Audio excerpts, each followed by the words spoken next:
Hey guys, what is up? Zero here. Welcome back to Fruits of the Literature Club, Chapter 5, Natsuki Route. So, in the last episode, Natsuki's dad showed up to the club, uninvited, mind you. I don't remember sending this man an invite to the club. He didn't even ask to join. He just kind of showed up, stole Natsuki, and pushed our club president. So, I ain't having that. Me and this man can scrap. The hands are about to be thrown at some point. Alright? Like, you can do all you want, but as soon as you touch Monica, it's over. Now, the gloves were already off when he was abusing Natsuki. Now, the gloves went back on, just so I can take them back off when he pushed Monica. It's over. Double glove off. You put two pairs of gloves on just to take them off. Exactly. He puts his hands on Monica. I'm about to put my hands on him. Oh no. But I mean, let's hope we can do that, considering we just got arrested. So you know, that's a thing. Yeah. That's a hoot and a half. So let's see how we get out of this one. Miyuki is starting to be kind of an ass. I read some comments. People were saying Miyuki's a rat. So yeah, I guess Miyuki, Julia's assistant, was a fucking rat all along. Well, at least in this route. What an ass. Yeah. Let us proceed, shall we? Wake up. You said that so sternly. Because I don't know who's talking. Wake up. Wake up! I said wake up! Something slams in the side of my face, picking me up and causing me to lift my head and recoil. The blinding light shines down onto my face, which stings my eyes like sharpened needles. Ugh. Oh, it's a man. It's a very light voice. You're finally awake! Through the blinding light, I see a singular figure standing behind a metal desk across from me. My arms are restrained behind my back so tightly I can barely move them. Extreme ache radiates from my right side, near the area of my kidney, which is where I remember being tased several times before losing consciousness. And it kinda makes it hard to sit up straight, and my body naturally arches over to relieve the pain. 4219, you awake enough to hear me? Yes. Perfect. You need to have a little talk. I hear metallic noises come from across the desk. I open my eyes to look. The man grabbing a chair and sitting down in it, facing me. How is it that you're here with me today, Agent? I don't know. You tell me. Well, I'm not exactly sure. It's very rare, almost unheard of, to have a four-digit declared a Code 3. You're one of the best, so why would you go against us? That's the thing. I never did. This whole shit show started because of an undocumented raid against me by Central Special Operations. Apparently no one has record of it at all, not even my own division chief. Yes, I've heard a rumor that's going around the administration. Oh, that's usually all it ever is. A rumor. But be that as it may, your Code 3 declaration came afterward. You killed several other agents, and that to me sounds more important. They attacked me! Stop giving me your victim bullshit and man up, kid. Accept the responsibility of your actions, you will never grow as a person. I'll take it from here. Yes, ma'am. A faintly recognizable voice comes from a woman who walks into the room. The man berating me stands up and heads over to the door, waiting beside it. Pulls the chair and the lamp that shines in my face to the side. The woman reveals herself as Julia's assistant, Miyuki Hayazaki. I've seen her a few times before while Julia briefed me on some assignments. She's a little shorter than me, about 5'7", with blue eyes, slightly tanned skin, and black-colored hair tied into a very neat ponytail. The black suit clings to her body very well, contouring her bust, which would usually catch my eye a few times, much to Julia's chagrin, one of those. Clasp her hands together and rest on the top of the metal desk that separates us. Her gaze is professional and cold, as I would expect from a suit like her. I lean my head up and give her a direct eye contact, remaining completely silent as I do. Hello, 4219. Greetings, Miyuki. Do you know why you're here? I can make a few educated guesses, but none seem conclusive. You're a Code 3. You were taken into custody as procedure would dictate. Procedure? That word just seems to be thrown around now these days. First, a deck team is sent to apprehend me with no obtainable authority. Then, someone here in this facility silences the only lead we have.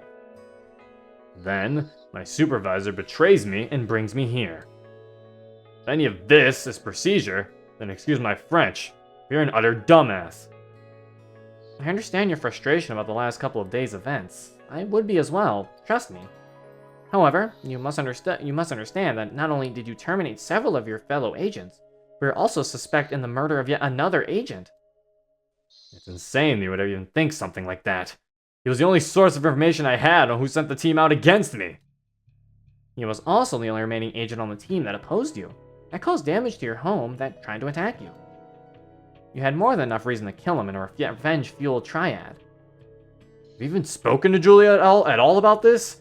I was with her the entire night! We've spoken to her, and she has provided her own report, but we are well aware of your nature and what you're capable of, 4219. I look back down to the pristine concrete floor and away from Yuki's piercing eyes. Being extremely hostile, which is different from her nature that I observed previously. I'm essentially backed into a corner. Can't defend myself right now. I still fail to see how you can, in your right mind, implicate me for this. I purposely left this agent alive so Julia could question him and get information out of him. If anyone had the opportunity to take him out, it was Julia. She was left alone in the room with him for several minutes before I even knew he was dead. Yuki dodges the question and nearly interrupts me as I finish. There's also one other thing I want to discuss with you, 4219. It's not like I have any other choice, do I? We've received several reports of you performing unethical actions with a specific individual local to this area. What? It involves a young girl named Natsuki. What about her? I left my head back up and looked directly into her eyes, my sudden reaction making them widen a little. You're well aware of the non-interference doctrine and the agent guidelines, right? Yes, where an agent cannot interfere in local authorities' actions unless expressly permitted by appointed personnel. You know what that means, right? Why wouldn't I? Get to your point already. You cannot interfere in the police, government, or legislative processes in this local area. And I haven't. Quite the contrary, 4219. I have a name. Your name means nothing to me. You're an agent, and you will be referred to as such. Whatever you say, no digit.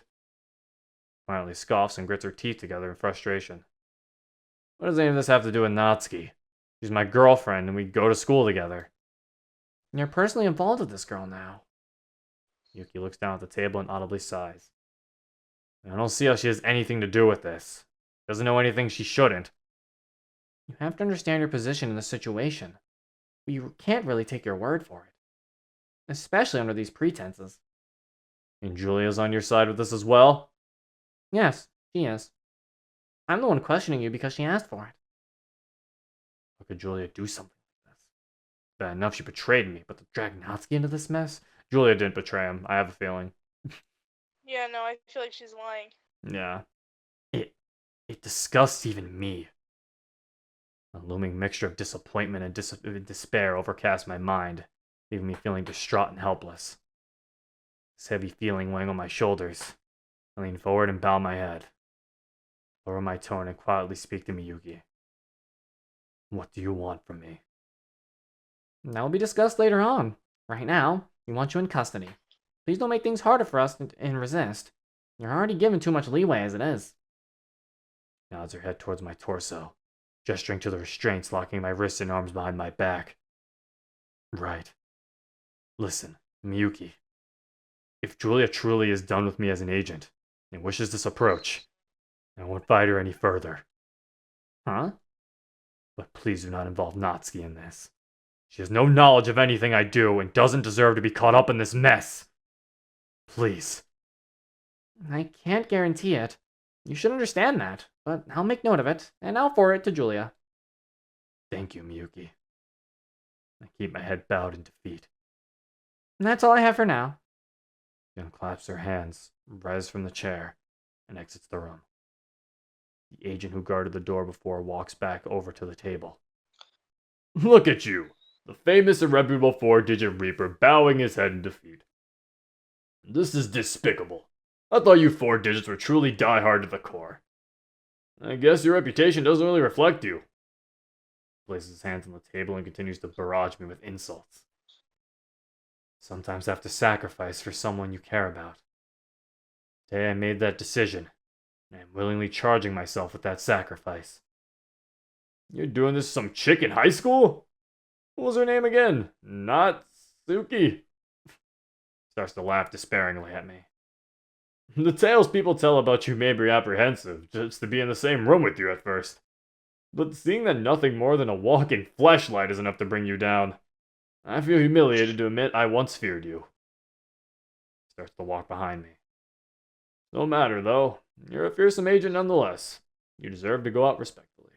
I can hear him shuffling through his suit pocket for something, when all of a sudden something wraps around my face and slides towards my throat. What the hell? Is this a wire? Quickly shove my chin into my upper chest and catch the wire just as it reaches it. Stop fighting it, Zero. It'll be over soon. I try my best to thrash around to get out of my restraints. The cuffs just won't budge.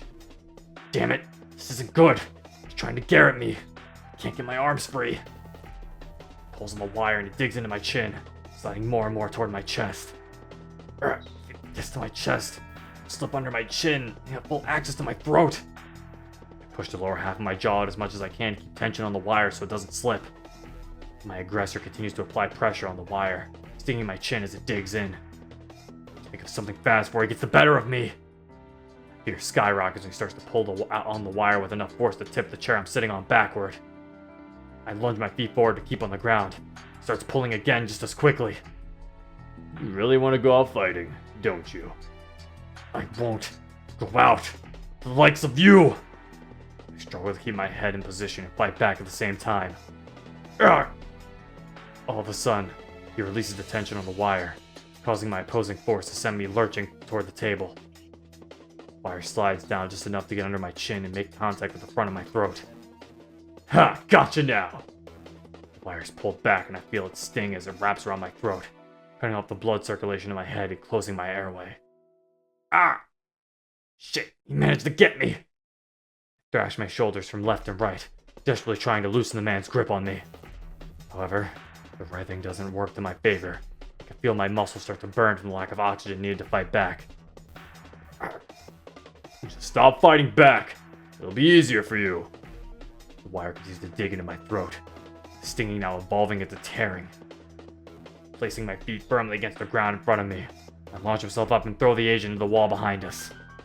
It pulls the wire downward, forcing my back to bend in an awkward and painful angle.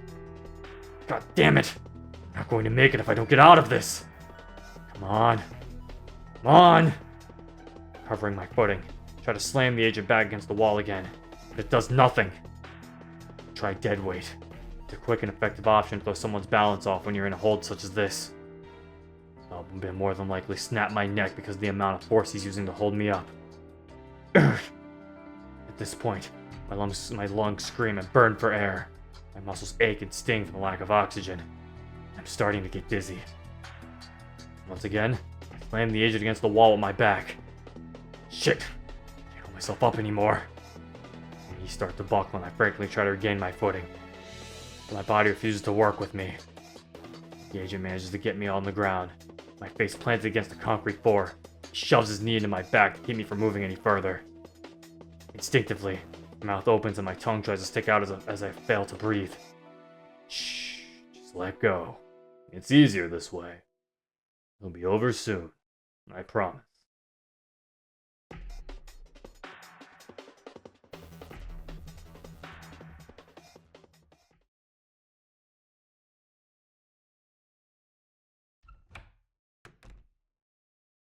Finish so soon, Miyuki? Yep, where's Julia? I'm right here. I revealed myself from around the corner. I had been standing in one of the grand halls of the building, looking out a window and trying to clear my head. Miyuki, looking a little frazzled, walks towards me and places her hand on my shoulder. Ma'am, he submitted. What? You're kidding. Nope, I guess as soon as I mentioned the non-interference doctrine and his girlfriend, you had no other choice but to surrender. He said if Julia's truly done with me as an agent and wants his approach, I won't fight her any further. For some reason, hearing that Zero said that devastates me. I didn't want it to come to this point. I essentially destroyed him, and to hear that he's given up. Tears start to wet my eyes, but I blink them away just as quickly as they came. You okay, ma'am? Yeah, just... It's not an easy situation. There really isn't much we can do, but wait. Correct, but doing this was a smart decision. What else did he say? Nothing else I think you would want to hear.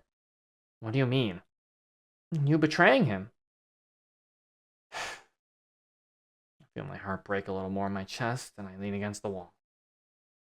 Zero means a lot to me, and after this, I guess he means a lot more to me than I realized. Now he doesn't trust me. He's most likely going to cut me out of his life from now on, and I don't even know what's going to happen to him after all this is over. What makes it worse is, I couldn't bring myself to face him in that room. I had Miyuki do it for me. I'm despicable. You know what? I'm going to go talk to him. Ma'am?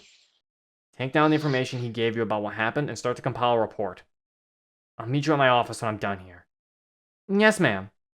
I turn from the wall and walk towards the room Zero's in. I need to remain strong for this. There's at least a proper explanation from his supervisor. Stiffening my posture and pursing my lips, I open the door and walk inside.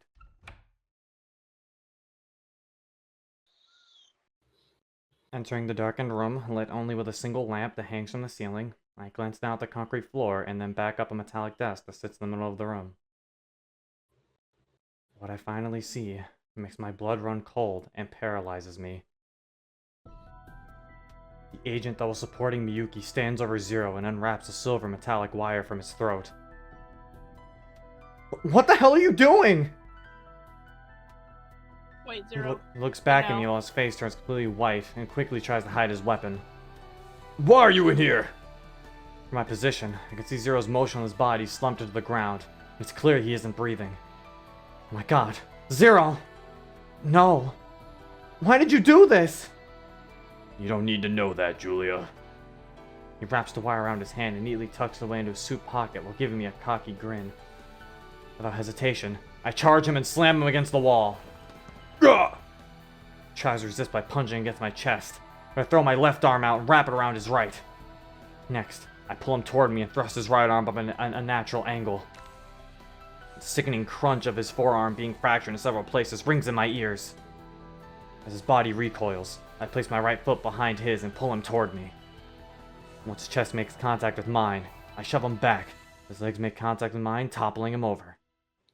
However, I keep my grip on his broken arm and twist it to maneuver him to his stomach. Ma'am, what is this yell? Miyuki walks in and I give her an exasperated glare to help me out.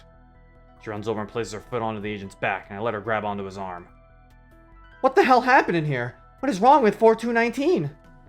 I immediately get off of the agent and rush to Zero's side, my anger and concern intensifying. Rolling Zero's limp body to his side, I look at his neck and examine the deep and dark marks caused by the agent's wire. Miyuki. He strangled Zero. What?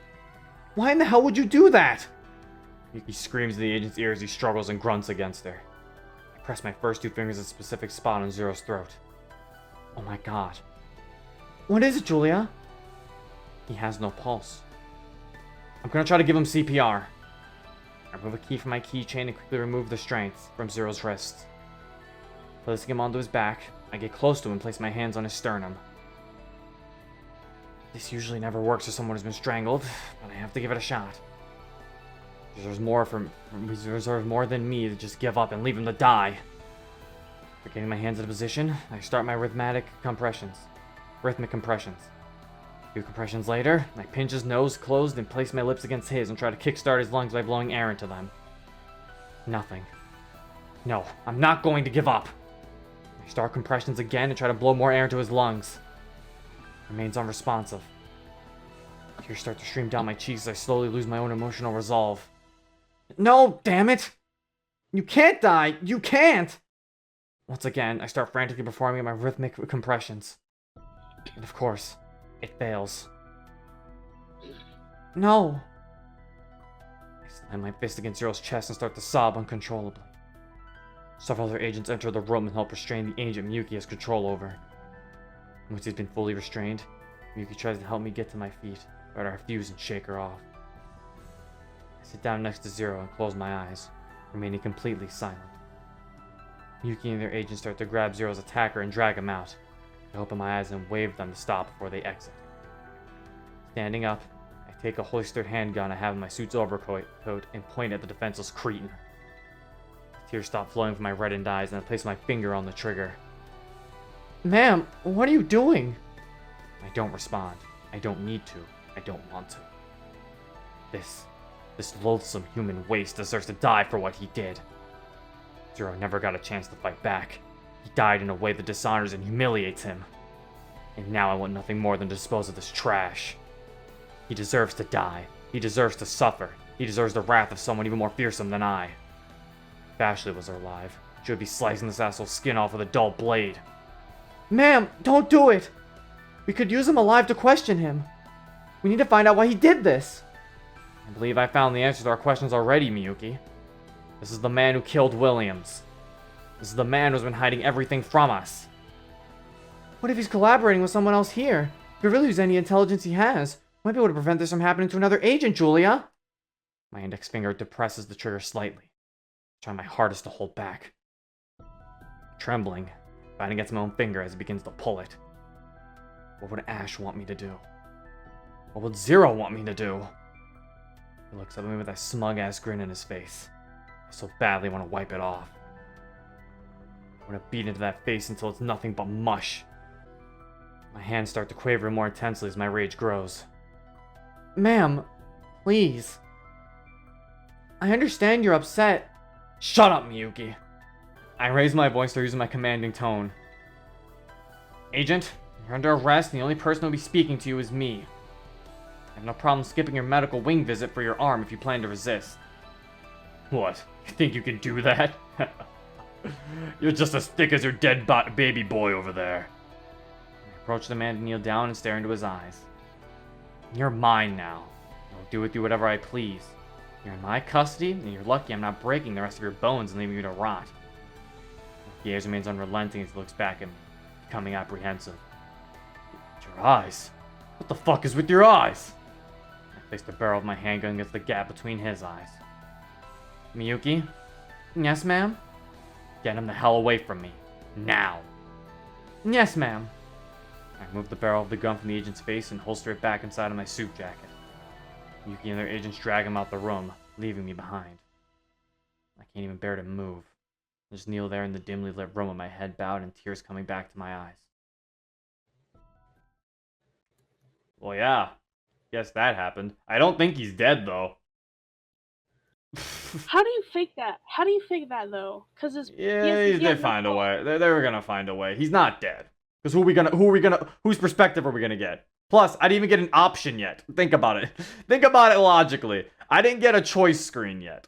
And so I didn't get the bad ending. So he's not dead. I mean, maybe. I'm pretty sure. I'll bet money that he's still alive.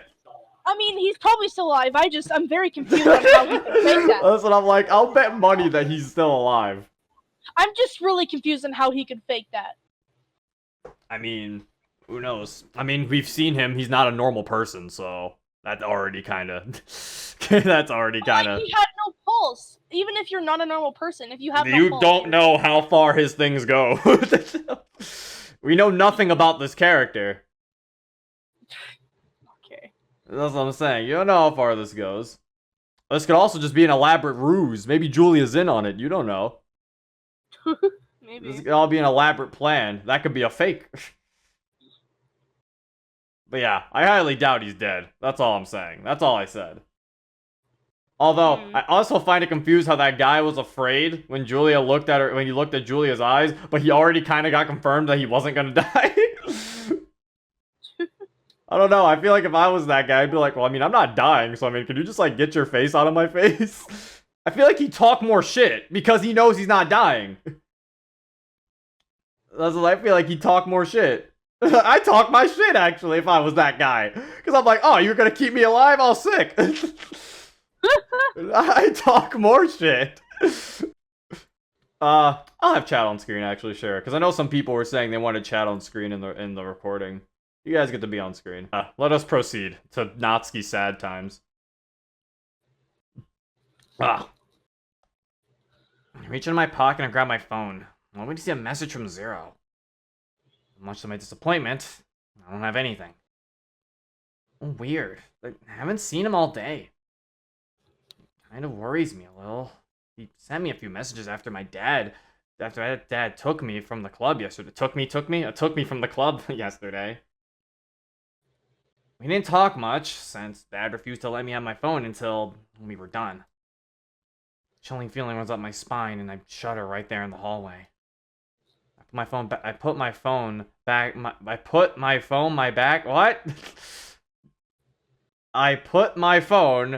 There's not supposed to be a my there.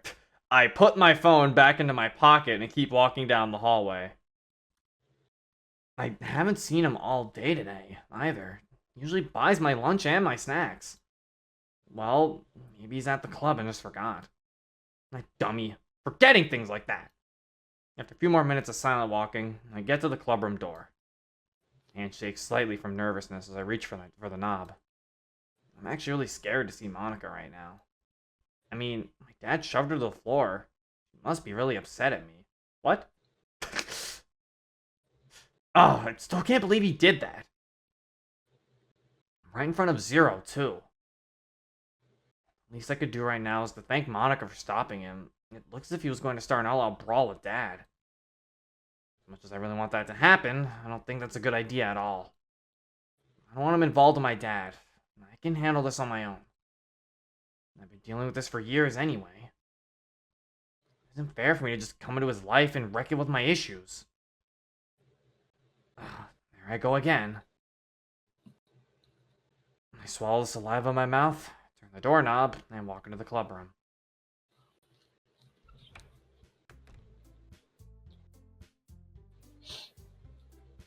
Close the door behind me, I look at Sayori, Yuri, and Monica. They're all sitting at our usual group of desks, only I don't see Zero or his backpack anywhere. Holy crap!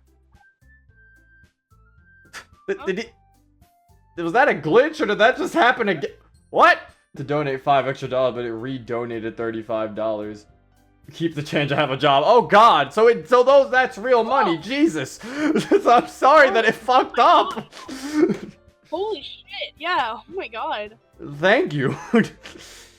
Yeah. But yes, I have played him. But to answer your question again, though, I want to play Grisaya. It's probably gonna be the first other visual novel I play. The only repayment you can give is to answer his question again. I mean, I already knew I was gonna play it again. I already knew I was gonna play it. I just was like, oh gosh. Thank you. Holy fuck. I feel like this music doesn't fit with this, like, gray scale background. Alright, so let's go. They're sitting at our usual group of desks, only I don't see Zero or his back. Oh, I already read that. Where is he? I scoured the room for any sign of him, making my concern even worse. Hey, Natsuki! Welcome back to the club! Hi, Monica. Can I talk to you for just a moment? Yeah, of course you can. I gesture for Monica to walk over to the corner of the room. Is everything alright? I just wanted to apologize for what my dad did. Oh, sweetheart, you don't need to worry about that. Zero helped me back up afterward. It was a good thing you did, because if I didn't stop him, things would have been really bad. Yeah. Speaking of which, have you seen him at all today? No, I can't say that I have. Why? Is something wrong? I haven't heard him since yesterday, and I don't think he was at school today. Yeah, he didn't show up to any of the classes we had together this morning. Do you think he's sick today? Sayori, no one invited you to the conversation. We moved to the corner of the room for a reason. She followed her! Hey, guys! Yeah, it's like, Sayori, we moved away for a reason. You don't just walk over here. Yuri's just left alone. No, now Yuri's here too.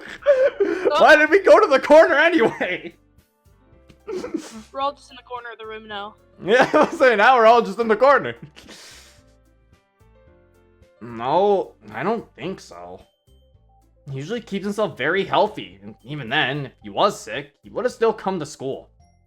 He's super stubborn. I'm stubborn too, but I won't go to school. I'd be the opposite.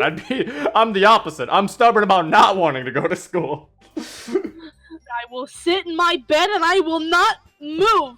No, this one really small cough could be a traumatic sickness. I don't want to move. It could be a fucking virus that can kill me in a week. Exactly.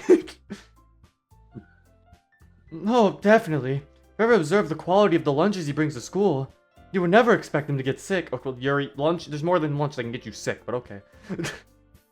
So missing today and not telling anyone is quite the cause for concern. Yeah, I'm sure he's okay. Probably just forgot to charge his phone and slept in. Perhaps, but nevertheless, we can't wait forever for him. But we can't wait forever for him. When do you say we get started? Yay! I can't wait to share my poem. Oh yeah, our poem. I forgot I wasn't Zero. Oh man, I'm about to sneeze. Ah! Ah. There we go. Oh no! There we go. Oh no! The world exploded. Not even a bless you, just oh no. Bless you. Zero and I never got a chance to finish it. Ugh. I planned for the both of us to write a poem together so we could share it here at the club. Cross my eyes getting my usual sassy Okay, everyone. Since it's such a pretty and rainy day, Yuri, why don't you make us all a nice warm pot of tea? I'd love to. Yuri walks towards the back of the room to gather the tea set. But before she can leave, I reach out to her and speak to Monica. Monica, can I help Yuri with the tea? Oh, well, yeah, I don't see why not. Thanks. Yuri looks back at me timidly and patiently waits for me to leave with her. Sayori, close your mouth, you'll attract flies. Oh god, I was about to read the other donation, another donation happened! Oh god. Aki-chan donated $15. It gave me some concern to what happened to MC. So things calm down right now. Here, let's make them $100. Hopefully it'll come with a story. It'll come up with a story when I start donating. Well, thank you for the $15. I mean, my theory right now is he's not dead, but there's probably something going on in the background, you know? Also, another donation from C3LC. Donate $5. Hey Zero, love your content. First stream I get to watch, but I have been subbed for a while to your YouTube channel. Wish you could donate more. Any amount of donation is helpful. Thank you. I appreciate it. Also, thanks for subscribing and being a long-time subscriber. I appreciate that too.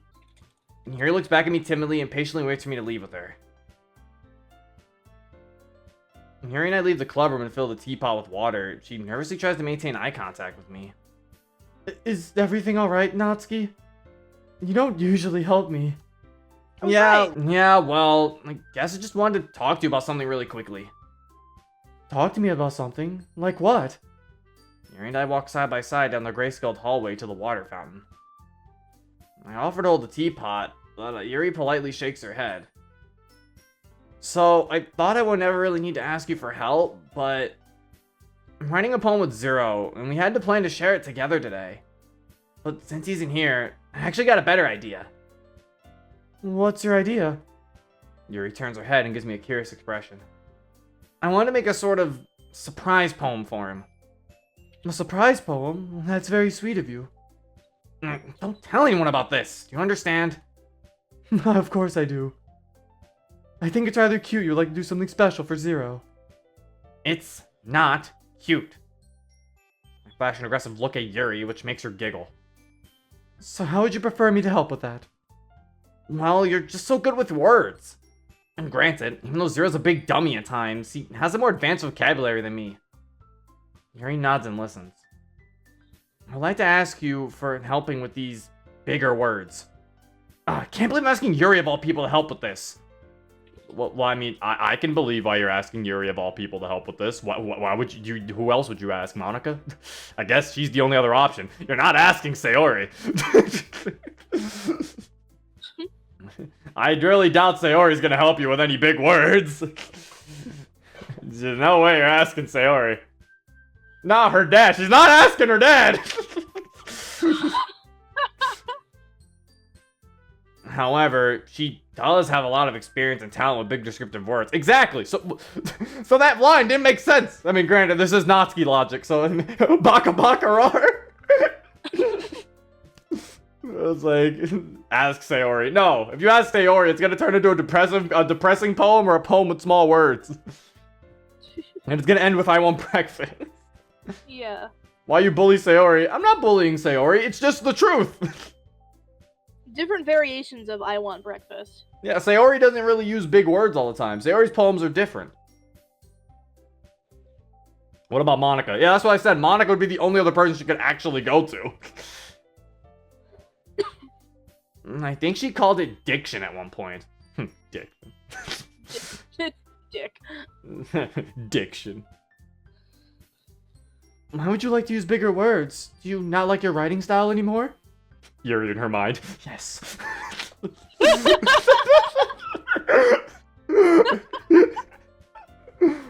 No, I still think superior in many different ways. But I want Zero to actually like reading it. No, he doesn't like super simple things. I think you're wrong about that. Yuri looks off to the side and gives me an odd look. I think no matter how you read or write, he's going to love it. I don't believe you need to commit yourself to a writing style you're comfortable with just to impress him. That is true. But he's been with you for what, how long? He's already impressed with you enough as it is. What do you mean by that? I throw my hand straight down and grip my teeth. Annoyed. You're his girlfriend, Natsuki. You cheated with that answer. While I disagree that you would need to do anything extravagant to make a poem for him, I appreciate you asking for my help. Why wouldn't I? I know that sometimes may just be a tad aggressive with you, but I've come to think of you as one of my good friends. We may disagree on things like manga and our writing styles, but doesn't mean I value any less. Wait a minute. Hold up. Found another case of Natsuki logic. You got a point on all the Natsuki logic. While I disagree that you would need my help to make a poem for him, I appreciate you asking me for help. Why wouldn't I? She's like, why wouldn't I ask for your help? Also, Natsuki, I can't believe I'm asking Yuri for help. Which is it? Make up your mind. God damn it, Natsuki. You're so... I was like, which is it? She's a walking hypocrite. Yeah, it's like, jeez. And it's like, this isn't me bashing the writing. No, this is me giving kudos to the writing, because that's classic Natsuki. Like, that's classic Natsuki right there. Yuri blushes and looks off to the side. Notice me thrown off and flustered by my emotional little spiel. I'm flattered. I think if he was one of my good friends too. Everything you said, I agree with wholeheartedly. I actually really needed that. Oh no. Yuri, what's wrong with you? No problem. Yuri and I finally arrive at the water fountain and she starts to fill the glass pitcher. I lean against the wall and look around the hallway, peering out the windows. Wow, it must be really raining hard out there. Yuri turns her head and gazes at one of the windows. Don't you just love it? When it rains, it always makes for a good atmosphere to curl up with a blanket, some tea, and a book. Just couldn't go a chapter without using your favorite word, huh, Yuri? Yep. That isn't my cup of tea. I prefer to read my manga instead of regular. Okay, making puns now. making puns in your head now, Natsuki. Yeah. Like Inigo said in that one Fruits part, worst girl. Makes a pun? No! Just kidding. It's okay, Natsuki. We still love you. I'd prefer to read my manga instead of a regular book. I don't respond to her and look back over to the pitcher, watching it slowly fill up. But Yuri turns from the window and faces me again. So you haven't heard from Zero at all since last night? Yeah, he usually texts me goodnight or something like before we fall asleep. But I didn't get anything. Not even this morning when we usually meet up before class. Isn't like him to just get up and miss school and not tell anyone. Yeah, I've been slightly concerned about that as well. After the whole incident from yesterday, I saw that he was extremely upset. Monica managed to calm him down, but he had that characteristic look. What do you mean by that? Yuri and I noticed the glass pitcher overflowing due to our lack of attention. She releases the handle of the faucet and the stream of water stops. When tilting the pitcher slightly and draining some of the excess water, Yuri continues speaking. Do you remember how he acted when he first joined the club? He was very standoffish and abrasive. Yeah, and unlikable. You go on. He even looked at you differently. I guess that notion sounds horrible, but allow me to explain. You don't have to. I get what you're saying. Right. And over time, as he grew closer to all of us, he's mellowed out about a good measurable amount, don't you agree? No, definitely. So what you're telling me is that he acted like his old self after I left? Correct. It's not a big revelation or worry. It's just something I happened to notice yesterday. Now I'm even more worried about him. I'm gonna go to his house and check on him. In this rain? Yeah, I have an umbrella. Plus, Zero wouldn't care about the rain if he was in my position. I see. Wipe that grin off your face. I already know what you're going to say. He giggles again and starts walking back to the club room. I follow her and collect my things before quickly making my way to Zero's house. I'm a chef at this masquerade, hiding both face and mind, a free for you to draw. I'm a chef, what a should I be? Please don't take off my mask, revealing the